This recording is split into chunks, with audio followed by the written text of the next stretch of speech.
सगळ्यांना नमस्कार.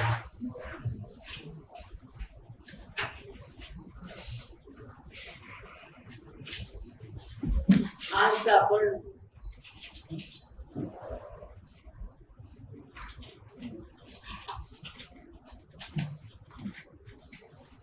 आदरणीय दादांच्या अचानक जाण्यामुळे जी पोकळी निर्माण झालेली आहे त्या सगळ्याच ठिकाणी आपण सगळ्यांच्या निर्णयामुळे जे चेअरमन पदाची निवड होती त्यासाठीची आजची आपली ही बैठक आहे.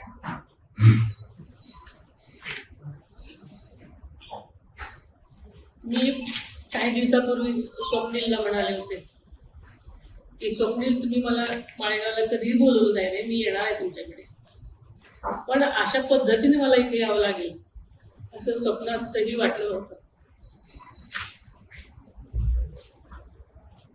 आदरणीय दादांचं माळेगाव कारखाना एक देशामध्ये अग्रगण्य साखर कारखान्याचं एक स्वप्न होतं आणि त्या दृष्टीने त्यांची वाटचाल चालू होती. आपल्याला माहिती आहे की नीलकंठेश्वर पॅनलला जेव्हा सगळ्यांनी भरभरून मतदान दिलं,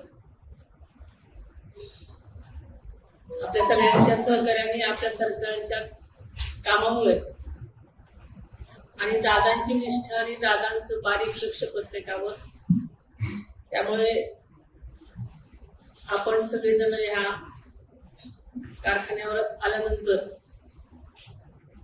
दादा उपमुख्यमंत्री असताना, एक अर्थमंत्री असताना सुद्धा या कारखान्याची जबाबदारी त्यांनी घेतली, आपण सगळ्यांनी त्यांना दिली. त्यामागचं एकच कारण होतं की हा अत्यंत चांगला, सगळीकडे वाखाणलेला कारखाना देशामध्ये त्यांना एक नंबरचा आणायचा होता. त्यामागे अनेक त्यांच्या गोष्टी होत्या. त्यांनी चेअरमन झाल्यानंतर सुद्धा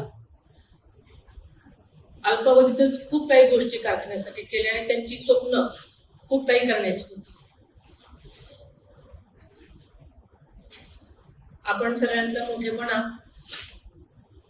की सगळ्यांनी दादांची ही जागा